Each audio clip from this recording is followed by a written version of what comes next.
Hello hi friends, welcome to our Rajahmundry aqua king channel. నేను మీ సతీష్ని. ఈరోజు ఈ వీడియోలో అయితే నేను పార్ట్ 2 గురించి అయితే డిస్కస్ చేయబోతున్నాను. పార్ట్ 1 అనేది రీసెంట్గా నేను రిలీజ్ చేశాను కదా వీడియో. ఈ వీడియోలో పార్ట్ 2 సెక్షన్ అనేది నడుస్తుంది అనమాట.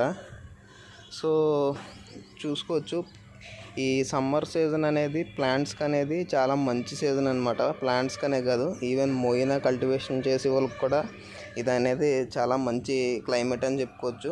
ఎందుకంటే మొయినా అనేది ఈ సమ్మర్ క్లైమేట్లో ఈజీగా అయితే సర్వైవ్ అవుతుంది. చూస్తున్నారు కదా, నేనైతే కంప్లీట్లీ ఒక ఫ్రేజర్ అంతా కూడా మొయినా అనేది కల్టివేషన్ చేస్తున్నాను. మీకు ఇక్కడ వైట్ కలర్లో పైన కదులుతూ కనిపిస్తున్నాయి కదా, అదంతా కూడా మొయినా అనమాట.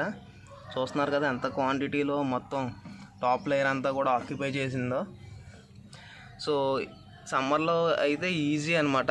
ఎవరైతే బిగినర్స్ కొత్తగా పెడతారో కల్చర్స్, వాళ్ళకైతే ఈజీగా ఉంటుంది. ఎందుకంటే వింటర్స్లో చాలామందికి అయితే క్లాష్ అయిపోద్ది. సో నేను అది అలా కాపాడుకుంటూ వచ్చాను అనమాట. సో ప్రజెంట్ అయితే మన దగ్గర ఈ క్వాంటిటీలో అయితే ప్రొడ్యూస్ అవుతుంది. సో ఇక్కడ చూస్తున్నారు కదా, ఇది వచ్చేసి లోటస్ ప్లాంట్ అనమాట. అసలు ఇది నేను లోటస్ అని కూడా అనుకోలేదు. జస్ట్ నాకు దగ్గరలో ఉన్న పాండ్లో ఇలా ఈ టైప్ ఆఫ్ ఫ్లవర్స్, ఈ టైప్ ఆఫ్ లీవ్స్ కనిపిస్తే ఈ లీవ్స్ని తీసుకొచ్చి నేనైతే వేయడం జరిగింది. ఈ లీవ్స్ వేసిన ఇంచుమించు 5 months తర్వాత ఇది లోటస్ అని అయితే నాకు ఐడెంటిఫై అయిందనమాట.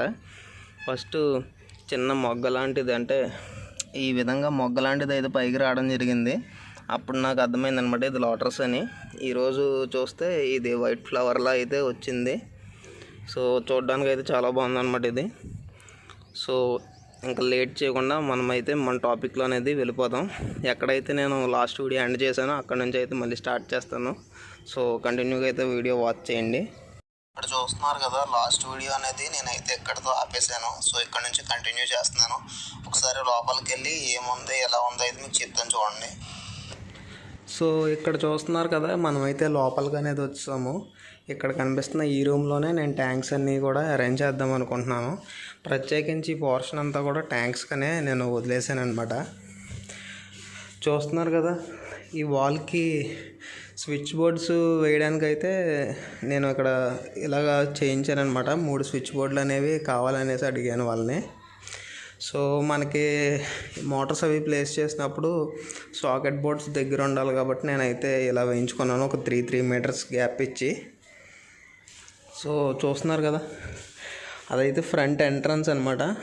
అండ్ అక్కడ ఒక విండో, ఇక్కడ ఒక విండో, అండ్ ఈ కార్నర్లో ఒక విండో, మొత్తం 3 windows నేను వెంటిలేషన్కి అయితే పెట్టుకున్నాను. సో ఈ ఎదర్ పార్ట్ అనేది చిన్న కౌంటర్ లాంటిది అయితే అరేంజ్ చేసుకుందాం అనుకుంటున్నాను. అండ్ ఏదైతే ఈ సెక్షన్ అంటే ఈ కంప్లీట్ ఎల్ షేప్ ఉంది కదా, ఇవన్నీ కూడా ట్యాంక్స్ అనేవి వస్తాయి. అండ్ ఈ సెక్షన్ ఆఫ్ పార్ట్ కూడా ట్యాంక్స్ అనేవి పెడదాం అనుకుంటున్నాను అనమాట. 2 chambers కింద, అదో కంపార్ట్మెంట్ ఇదో కంపార్ట్మెంట్. అండ్ ఏదైతే ఈ వాల్ కార్నర్ సైడ్ ఉందో ఇక్కడ అన్నీ కూడా కస్టమైజ్డ్ ట్యాంక్స్ అయితే చేసి పెడదాం అనుకుంటున్నాను.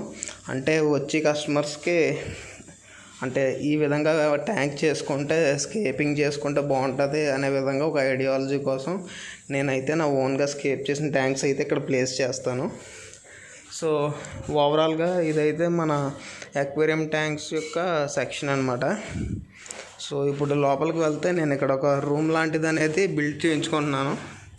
అంటే మనం ఇక్కడ ఏమైనా రెస్ట్ తీసుకోవాలనుకున్నా, నైట్ స్టే చేయాలనుకున్నా, లేదంటే మన డ్రై మెటీరియల్స్ ఏమన్నా స్టాక్ పెట్టుకోవాలనుకున్నా కానీ ఈ రూమ్ యూజ్ అవుతుంది అనేసి ఇక్కడ ఒక రూమ్ కూడా మేమైతే కట్టించుకున్నాం అనమాట.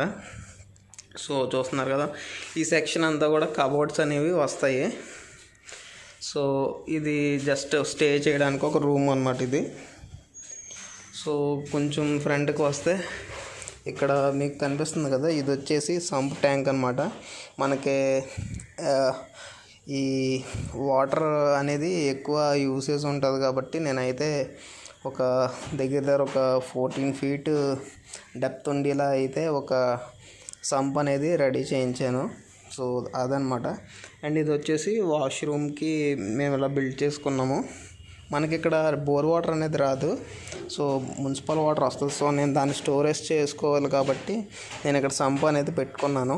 ఏదైతే ఈ సంపులోకి వచ్చి స్టోరేజ్లో మున్సిపల్ వాటర్ ఉంటుందో దాన్ని ఇందులో స్టోర్ చేసి దీని నుంచి ఇలా మీకు పైన కనిపిస్తున్న ఈ డ్రమ్లోకి అయితే ఎక్కిస్తామన్నమాట. ఎక్కించిన తర్వాత ఆటోమేటిక్గా గ్రావిటీకి మోటార్ సపోర్ట్ లేకుండా వాటర్ అనేది మనకి యూస్ చేయడానికి వస్తుంది. సో చూసుకోవచ్చు, ఇది వచ్చేసి back side portion of area. And ప్రతి చోట కూడా నేనైతే వాటర్ని డ్రైన్ చేయడానికి అయితే హోల్స్, మ్యాన్ హోల్స్ టైప్లో పెట్టించాను అనమాట. సో మధ్య మధ్యలో కూడా పెట్టించాను. ఇది వచ్చేసి సొంత అనమాట, ఇది ఏమో మన బౌండరీ వాల్. సో మనం ఎక్కడ వాటర్ తీసుకున్నా సరే అదైతే డైరెక్ట్ బయటకి అయితే వెళ్ళిపోద్ది. లోపల రూమ్ అది కూడా ఎక్కడ కూడా తడవకుండా అలా ఈజీగా ఉంటుంది అనేసి నేనైతే ఇలా పెట్టించాను. అండ్ ఇవి వచ్చేసి ట్యాప్ పోర్షన్స్ అనమాట. ఇక్కడ వేరే ఏదైనా క్లీనింగ్ పర్పస్ కానీ దేనికైనా సరే మనం ఇక్కడైతే వాడుకోవచ్చు. సో చూస్తున్నారు కదా, పైన వచ్చేసి మనం ఇలా రేక్ అనేది వేయించామన్నమాట. సో దీనికి ఇంకా థర్మాకోల్తో సీలింగ్ కూడా చేస్తారు. సో వర్క్ అనేది ఇంకా అవ్వలేదు, ఇంకా electrical work and painting works ఇవన్నీ కూడా బ్యాలెన్స్ ఉండిపోయినాయి. ఈ వర్క్స్ అన్నీ కూడా కంప్లీట్ అయిపోతే కనుక ఐరన్తో ర్యాక్స్ అవి నేను చేయడం అయితే స్టార్ట్ చేస్తాను. ప్రజెంట్ అయితే ఈ విధంగా ఉందన్నమాట. కంప్లీట్ సిమెంట్ చేసి మొత్తం ప్లాస్టరింగ్ చేసి అయితే కంప్లీట్ చేసి ఉంచారు. సో ఈ చూస్తున్నారు కదా, ఇక్కడ మీకు సిమెంట్తో బల్ల కింద కనిపిస్తున్నాయి కదా, ఇవన్నీ కబోర్డ్స్లోకి ఫిట్ చేయడానికి అయితే రెడీ చేసినటువంటి ప్లేట్స్ అన్నమాట ఇవి. చూసారు కదా, కబోర్డ్స్ అన్నీ కూడా ఎలా అయితే అరేంజ్ చేస్తారన్నమాట. కన్స్ట్రక్షన్ అయితే అయిపోయింది. అండ్ ఇక్కడ చూస్తున్నారు కదా, ఈ డిజైన్ విధంగా అయితే వాళ్ళైతే ఆ కబోర్డ్ని సేమ్ యాస్టీస్ అలాగే అయితే రెడీ చేశారు. ఆ మూడాట్లో నేనైతే ఆ డిజైన్ అనేది సెలెక్ట్ చేసుకున్నాను అనమాట. సో ఫుల్ ఫ్లెడ్జ్డ్గా అయితే కబోర్డ్స్ అన్నీ అటాచ్మెంట్ అనేది కంప్లీట్లీ అయితే జరిగిపోయింది. సో చూస్తున్నారు కదా, ఇలాగా ఫ్రంట్ రూమ్లోకి వస్తే ఇక్కడ మీకు స్ట్రక్చర్స్ కింద ఏదైతే ఇవి కనిపిస్తున్నాయో ఇవన్నీ కూడా థర్మాకోల్ యొక్క ఫ్రేమ్స్ అనమాట. అవుటర్ బాడీ స్ట్రక్చర్ ఇది. దాన్ని పైన అయితే ఫస్ట్ ఫిట్ చేస్తారు. అది ఇక్కడ కనిపిస్తున్న ఈ రూఫ్కి అయితే ఫిట్ చేస్తారనమాట, మనకు సమ్మర్ నుంచి ప్రివెంట్ చేయడానికి. అండ్ ఈ రూమ్లో కూడా నేను సేమ్ థర్మాకోల్దే అయితే వేయిస్తున్నాను. సో ఈ కంప్లీట్ స్ట్రక్చర్ అంతా కూడా వాళ్ళ సైజు లెంత్ చూసుకుని అయితే ఫస్ట్ బాడీ అనేది రెడీ చేసుకున్నారు.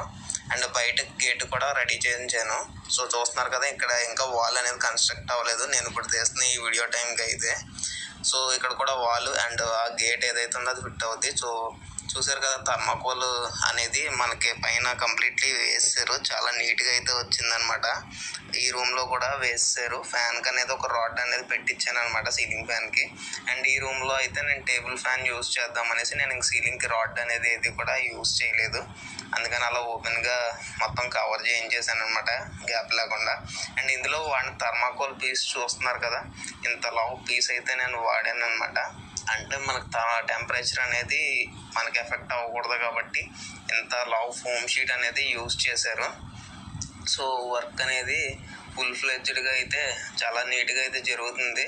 సో బయటకు చూస్తున్నారు కదా, గేట్ అనేది కూడా కన్స్ట్రక్ట్ అయిపోయింది అనమాట. సో మన ఏదైతే బౌండరీ వాల్ ఉందో కంప్లీట్గా 4 సైడ్స్ కూడా క్లోజ్ అయిపోయింది సెక్యూర్గా. వీడియో నచ్చినట్టయితే లైక్, షేర్, సబ్స్క్రైబ్ చేయండి. నెక్స్ట్ పార్ట్ 3తో అయితే మేము ముందుంటాను. Thanks for watching video.